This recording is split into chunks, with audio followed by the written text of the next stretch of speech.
Ya, Amazfit hadir kembali dengan smartwatch tipe terbarunya, yaitu Amazfit Bip 5 Unity. Langsung aja kita unboxing. Untuk harganya sendiri ini kalau di Shopee saya lihat nggak nyampe 1 juta guys. Tapi kalau di toko hijau ini lebih dari 1 juta ya. Packaging dari si Amazfit sendiri menurut saya ini udah cukup oke loh. Rapi dan bubble-nya lumayan besar, tebal maksudnya.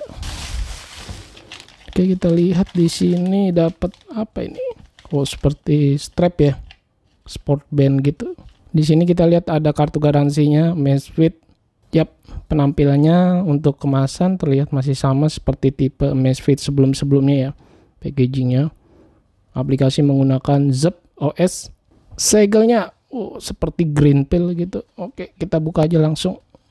Yap, dia udah nggak menggunakan plastik seperti plastik kemasan tipis gitu lagi ya, jadi langsung dari green pill aja. Oke, mantap. Waduh, ini berasanya silau sekali ya. Yang saya pilih ini warnanya bukan yang silver putih gitu ya, ini saya pilih yang warnanya kalau dilihat di penjualan namanya charcoal black. Kalau ini kan ada yang grey tapi kayak putih gitu ya. Ini kalau di Shopee harganya sekitar 989 ribuan, dan ini bisa berubah sih waktu-waktu ya. Kalau di Tokopedia lebih mahal, ada di 1.039.000 kalau di Tokopedia. Kita lihat di dalam kemasan, ini kabel charger harusnya sih masih sama seperti tipe Amazfit yang sebelum-sebelumnya ya. Di model magnet 2 pin harusnya. Yap, masih keluarga family Amazfit chargernya. Ya, ini ada user manual yang agak lecek. Oke, seperti ini aja isinya. Langsung kita buka. Sini masih ada plastik lagi. Oke, impresi pertama saya mengenai Amazfit Bip 5 Unity, terlihat untuk desain mirip-mirip seperti Amazfit Bip 5 yang waktu itu pernah saya bawakan juga di channel ini ya. Strapnya halus lembut, tetapi menurut saya ini terlalu lentur sih. Apalagi dia punya strap ini diselipin ke dalam ya. Semoga aja smooth dan lancar. Biasanya kalau tipe yang seperti ini diselipin ke dalam suka susah pakainya, apalagi lengan kita kalau berkeringat.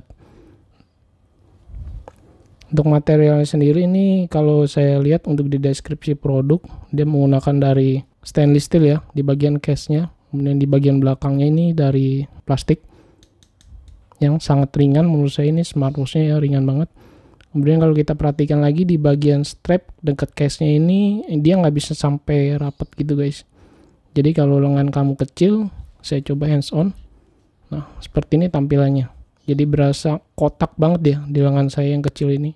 Oke, seperti biasa saya hidupkan pertama kalinya untuk pengecasan lebih dulu.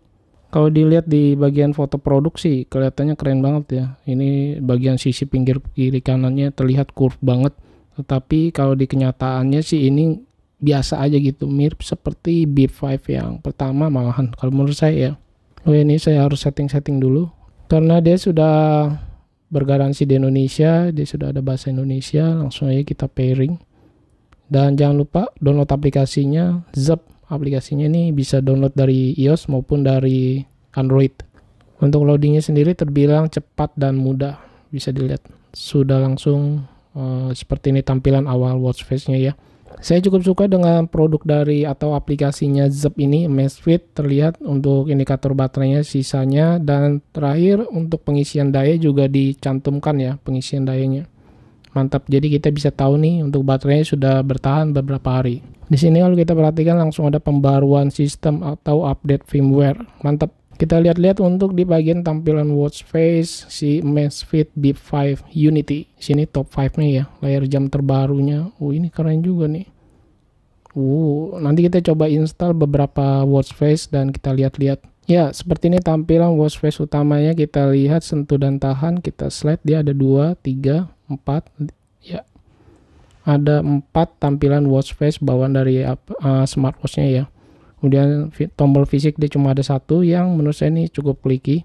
Oke, untuk tampilan menu utamanya seperti ini guys.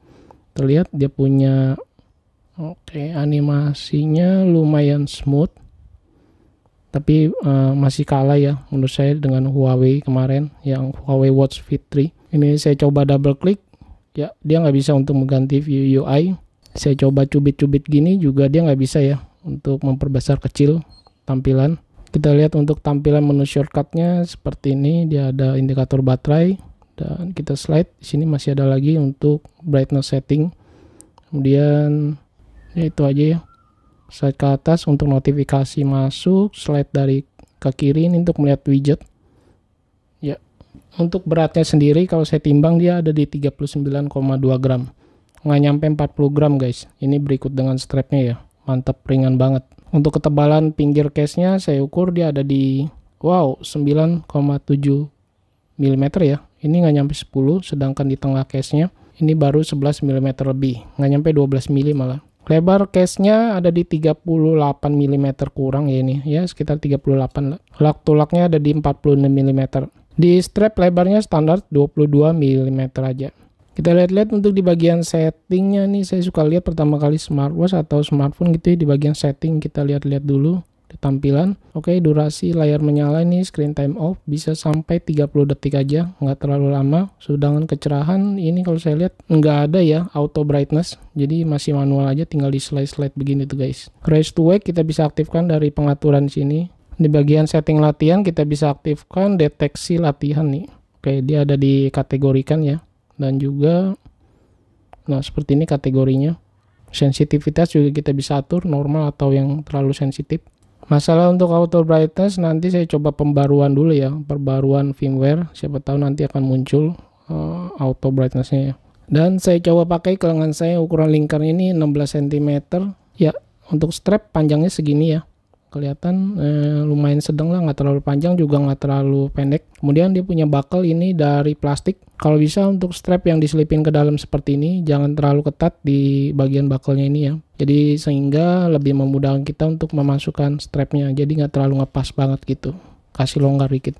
Biasa saya kasih longgar sekitar satu ruas jari ya. Nah seperti ini guys. Tuh.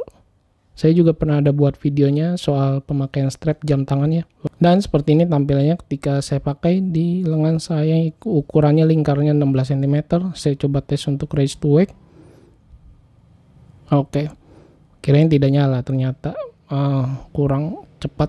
Sekali lagi ya, cukup responsif menurut saya untuk menyala layarnya. Kita lihat-lihat untuk di bagian display, terlihat sih ini gimana ya, kalau saya cari, saya perhatikan di bagian deskripsi produk. Di sini saya tidak melihat untuk display spesifikasinya ya, hanya ada ukuran dan seperti ini tampilannya. Nggak ada tulisan panelnya menggunakan apa, AMOLED atau IPS gitu. Cuma untuk layarnya sendiri udah cukup oke. Terang kontrasnya nanti saya coba ganti dengan watchface yang penuh dengan warna ya. Saya akan coba lihat-lihat. Responsif layarnya cukup lumayan mantap, tapi bukan yang paling fluid ya. Seperti yang tadi saya bilang di awal, ini masih berasa sensitifnya kurang. Kita lihat di bagian menu-menunya atau fiturnya. Di mode sportnya sendiri, kalau saya lihat di deskripsi produk tertulis 120 lebih ya fitur sport mode, dan saya coba tes salah satunya yang paling atas aja nih. Oke, kalau saya lihat di sini ada pemberitahuan telepon terputus. Oke, di sini GPS-nya mulai mencari. Start workout.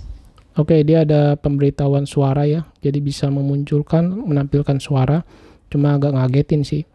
Apalagi kalau di outdoor bebunyian. Kalau saya slide di sini ada fitur yang namanya Bluetooth Music, bisa ditampilkan. Kemudian ada jeda dan akhiri.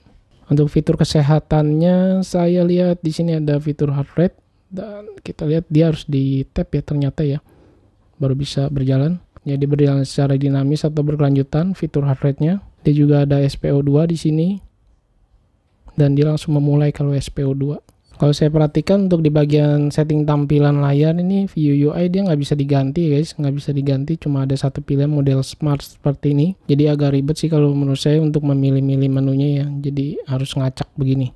Fitur yang biasa kepakai seperti ini, kalender dia ada, tetapi modelnya seperti ini ya tampilannya ya, kepotong begini. Ini ada untuk pengingat minum fiturnya, oke, cukup keren. Oke, ini untuk fitur kewanitaan. Melacak siklus menstruasi, ini harus terhubung ke aplikasi deh, Zep. Seperti fitur timer ada, ini stopwatch juga ada, breathe tersedia, alarm juga ada, ini yang biasa pakai alarm nih bisa kepakai, waiter juga ada, untuk Bluetooth call juga tersedia. Untuk telepon dari WhatsApp call, saya menggunakan Android. Ini bisa untuk mengangkat telepon langsung dari smartwatch-nya. Bisa memunculkan nomor pemanggil juga. Kita bisa atur untuk volumenya, naik turunin. Kemudian untuk notifikasi masuk chat seperti WhatsApp chat, ini bisa membaca banyak karakter. Mantap.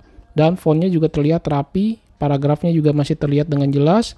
Lalu di bagian bawah sekali kita masih bisa balas pesan dengan template ya pastinya. Kemudian juga kita bisa balas dengan emoji. Untuk water resistnya terlihat di sini tertulis ya IP68, kecil banget. Bisa dilihat nggak? Oh di sini guys. Harusnya untuk terkena air ringan ya. Maksud saya ini masih oke lah ya. Tapi jangan dibawa untuk berenang menurut saya, saran saya, karena dia di sini ada lubang ya, speaker dan mic untuk Bluetooth call. Untuk kehujanan ataupun ya sekedar cuci tangan mungkin masih bisa ya, jangan dibawa berendam aja. Untuk baterai kapasitinya ini tidak tertulis untuk di dalam deskripsi penjualannya. Di sini tertulis up to 11 hari ya bisa bertahannya, dan 26 hari dalam mode standby ya, sekitar kurang lebih seminggu lebih lah atau 2 mingguan. Ini dia punya smartwatch-nya ya, daya tahan baterainya. Karena ini baru unboxing, saya belum bisa memastikan untuk kapasitas baterai ini tahan berapa lama. Oke. Ya mungkin segini dulu yang bisa saya sampaikan, unboxing singkat dari Amazfit Bip 5 Unity. Thank you for watching, saya Freddy, dan nantikan video saya selanjutnya. Bye.